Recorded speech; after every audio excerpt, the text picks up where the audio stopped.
네, 뭐 전기차, 자동차 이슈가 뜨겁습니다.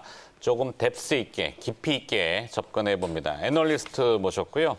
유진투자증권 리서치센터 자동차 애널리스트입니다. 이재일 연구원과 함께합니다. 어서 오십시오. 안녕하십니까? 네.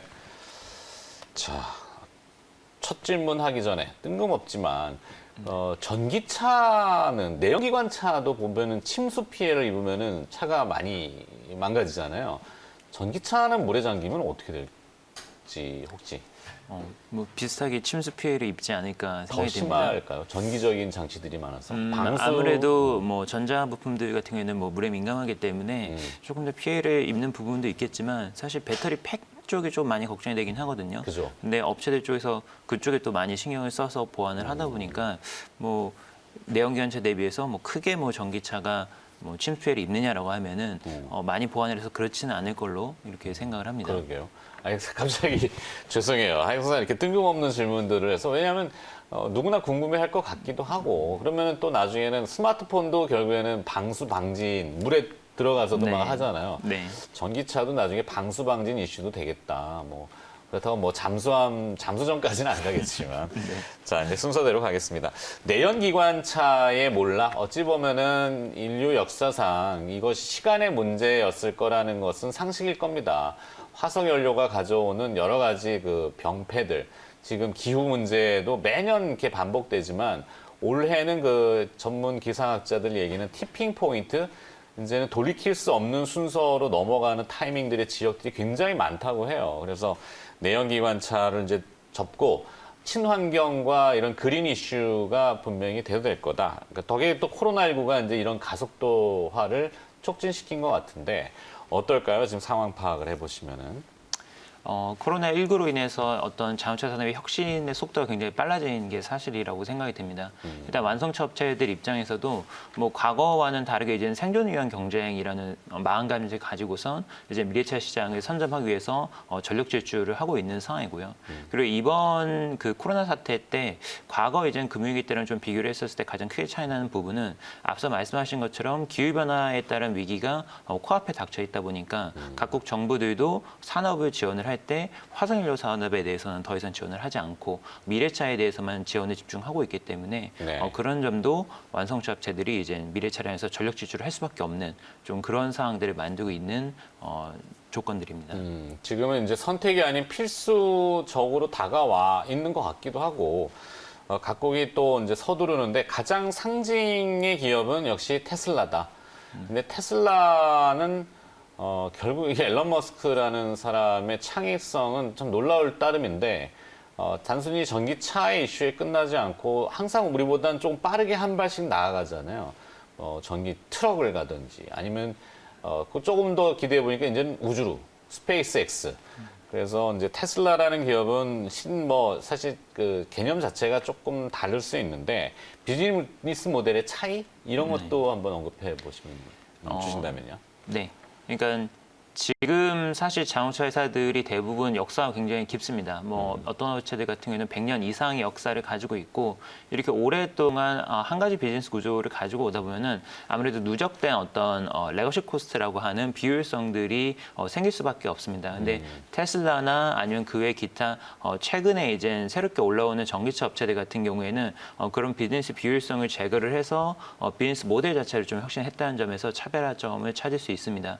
뭐 가장 대표적인 게 이제 노조 같은 경우에도 테슬라는 100% 공장 자동화를 초기에 추진을 했었기 때문에 숙련 노동자들에 대해 의존하는 정도가 굉장히 좀 낮을 수밖에 없고요. 네. 그리고 자동차를 판매할 때도 이제 딜러를 빼고선 이제 직접 판매를 한다든지 그리고 어떤 차량 홍보 같은 경우에도 기존 대중 매체를 이용하는 게 아니라 자체적인 방법을 통해서 홍보를 하기 때문에 그런 점에서 효율성을 더 극대화를 할 수 있는 좀 이런 부분들이 테슬라나 최근에 나오는 혁신 업체들이 가지고 있는 장점이다라고 볼 수 있습니다. 그러네요.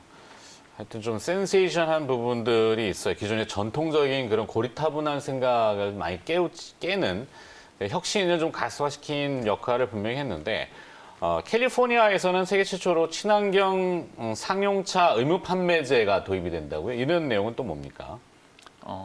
지금 캘리포니아 같은 경우는 원래 이제 승용차 쪽에서는 의무 판매제를 이미 도입을 한 상황이고요. 앞으로 이젠 상용차 쪽에도 도입을 하겠다라고 얼마 전에 발표를 했습니다. 근데 즉각적으로 도입이 되는 건 아니고 2024년도부터 이제 순차적으로 의무 판매제가 도입이 되기 시작을 할 겁니다. 네. 그래서 상용차 쪽은 아무래도 이제는 코스트가 많이 들다 보니까 전기차나 수소차로 넘어가는 게 좀 미진했었는데 이제 앞으로는 사용차 영역에서도 친환경차로 넘어가는 속도가 굉장히 빨라질 것으로 좀 이렇게 예상이 됩니다. 자, 이게 오래된 또 질문인데 궁금증이기도 하고요. 저도 아직 개념을 좀 정립하는데 계속 고민하고 있지만 수소차와 전기차 무엇이 더 유리한가? 이런 질문, 의문인 것 같긴 한데 질문은 저렇게 돼 있습니다. 네, 뭐 일단 기본적으로 승용차 시장을 봤을 때는 현재 대세로 가고 있는 거는 전기차 쪽이라고 볼 수 있습니다. 네. 전기차 배터리도 점점 더 효율성이 높아지고 있고 그리고 제품 완성도도 높아지고 있기 때문에 승용차 쪽에서는 전기차가 당분간은 이제 대세를 이룰 것으로 이렇게 생각이 되고요. 다만 이제 상용차 시장 쪽에서는 수소차가 좀 가지고 있는 장점이 분명히 있습니다. 상용차도 소형 상용이냐 아니면 중대형 상용이냐 이렇게 두 가지로 나눠볼 수 있는데 소형하고 그리고 단거리를 운송하는 경우에는 전기차 쪽이 지금 훨씬 더 유리한 상황이고요. 네. 중대형 쪽에서는 수소차가 지금 설계 측면에서 유리한 점을 가지고 있습니다. 가장 큰 차이점은 이제 배터리를 얼마나 탑재를 해야 되느냐 이 차이인데 네. 중대형 상용차로 가게 되면은 배터리를 굉장히 많이 탑재를 해야 됩니다. 뭐 테슬라 세미 정도 되는 사이즈라고 한다면은 거의 이제 배터리 무게만 10톤에 나갈 정도로 많은 무게가 탑재가 돼야 되기 때문에 그만큼 비용도 올라가고 이제 무게가 많이 나가서 수송 효율성이 떨어지는 문제점이 있습니다. 그래서 중대형 상용 쪽에서는 현재 수소차가 좀 상당히 우위를 점하고 있고 이쪽으로 좀 많이 개발이 되고 있습니다. 다만 이제는 수소가 한 가지 단점은 아직까지는 수소 충전 인프라가 좀 부족한 점이 있고 네. 그리고 수소를 공급하는데 원활하게 아직까지는 수소가 좀 공급이 안 된다는 점이 단점으로 나오고 있기 때문에 이런 부분은 수소차 쪽에서도 좀 많이 보완을 해야 되는 좀 그런 부분들입니다. 네. 결국에는 이렇게 이해하면 되겠군요. 에너지 밀도라고 해야 되나요? 그러니까 에너지를 응축시켰다가 이제 이것을 얼만큼 정량적으로 쭉 공급해가지고 동력을 얻느냐. 근데 이제 전기차는 전기 충전을 통해 가지고 이렇게 쭉 얻는 거고 수소는 조금 더 밀집되어 있고 고출력, 힘이 네. 좀 나올 수 있는. 근데 이 수소를 얻기 위해서는 우리가 늘 퀘스천 마크는 그거잖아요. 수소를 얻기 위한 전기적인 에너지가 들어가는데 네. 그 전기를 거기다 쓸 바에는 그냥 전기차 운행하지. 뭐하러 수소를 또 얻어가지고 또 이렇게 네. 할까. 이런 맞습니다. 퀘스천이 있단 말이에요. 그러니까 현재로서 봤을 때에는 에너지 효율성으로 따졌을 때에는 이제 전기차가 가장 우수하고 그 다음에 수소차 그리고 내연기관차 뭐 이런 식으로 지금 에너지 효율성이 나온다고 볼 수 있습니다.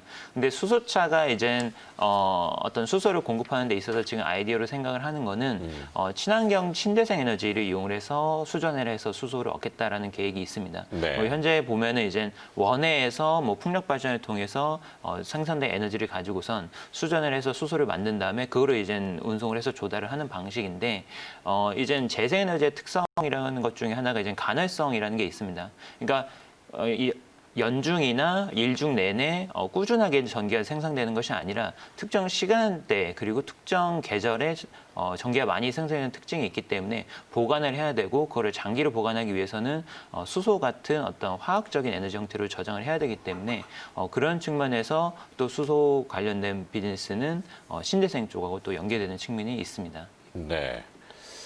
또 어렵긴 하더라고요. 그러니까 뭐 우리 CF 같은 거 보면은 이제 뭐 현대차의 수소차 그러면은 공기 쫙 들어와서 깨끗한 공기와 물만 나온다 그러잖아요. 그러면 안에 이제 수소가 있을 거고, 그다음에 공기 들어오면 수소하고 물하고 결합해서 네. 태우고 뭐 산술적으로는 화학식이 보면 이 수소를 H2로 봐요. H2죠. 그 물은 그런데. 네. 네, 근데 뭐 하여튼 뭐 이걸 메탄을 써서 H4 뭐 가는 하여튼 뭐 하여튼 복잡해요 조금. 네, 뭐 메탄 개제를 하는 방법도 지금은 많이 좀 사용이 되고 있고요. 네. 그리고 아직까지는 이제 부생 수소를 좀 많이 부생 활용을 수소. 하는 단계로 돼 있고요. 이제 수전해로 넘어가는 거는 이제 저희들이 이제 사용하는 어떤 전력망 자체가 화석 연료나 뭐 이런 것들이 아니라 신재생 에너지를 대부분 다 조달한다라는 뭐 가정하에서 지금 프로젝트가 추진이 되고 있고요. 실제로 보면 뭐 독일이나 이런 몇몇 선진국에서는 거의 이제 사용하는 대부분의 전력을 재생에너지를 통해서 네. 조달을 하고 있습니다. 그래서 이젠 재생에너지가 사용하는 정률량을 넘어서는 단계로 접어들고 있기 때문에 그런 남는 에너지를 수소로 변환해서 운송을 위해서 사용한다라고 볼 수 있습니다. 그렇군요. 차세대 테슬라를 꿈꾸는 기업들이 속속 등장하고 있다는데 어떤 기업들이 요즘 주목이 됩니까? 요즘 많은 기업들이 뭐 미국 시장에서도 신규로 상장이 그렇죠. 되고 있는데, 니콜라, 네, 발음 니콜라도 좀 이제 어렵지만, 네, 대표적으로 이제 니콜라가 이제 수소 사용차로 이제 히트를 굉장히 좀 쳤었고요. 그리고 이제 중국의 테슬라 불리는 니오 같은 경우에도 최근에 판매가 급증하면서 주가도 이제 많이 회복을 했습니다. 그리고 또 눈여겨봐야 되는 게 이제 연료전지 관련 업체들이라고 볼 수 있습니다. 뭐 네. 플러그 파워나 블룸에너지, 발라드 파워처럼 연료전지 관련 업체들도 최근에 주가가 굉장히 핫합니다. 이제 앞으로 이제 앞서 말씀드린 것처럼 수전회를 통해서 또 수소를 조달을 해야 되고, 그리고 또 그 수전회를 하는 과정에서도 마찬가지로 연료전지 스택이 활용이 되기 때문에 수소의 조달할, 그리고 차량이나 어떤 이런 뭐 지게차라든지 수소 관련된 운송 아이템들이 들어가는 것들 수요가 늘어나기 때문에 이런 업체들에도 관심을 가질 필요가 있다. 이렇게 판단이 됩니다. 네. 유럽의 업체들도 요즘 많이 언급되잖아요. 뭐 배터리 업체 노스볼트? 네. 그런데 네, 배터리 업체들도 네, 뭐 많이 언급이 되고 있고요. 네, 근데 국내 사실 지금 업체들한테 네, 손길을 내미는 업체들도 왕왕 있다고 보도는 그렇게 엊그저께 나온 것 같던데 네. 유럽이 왜 저럴까요?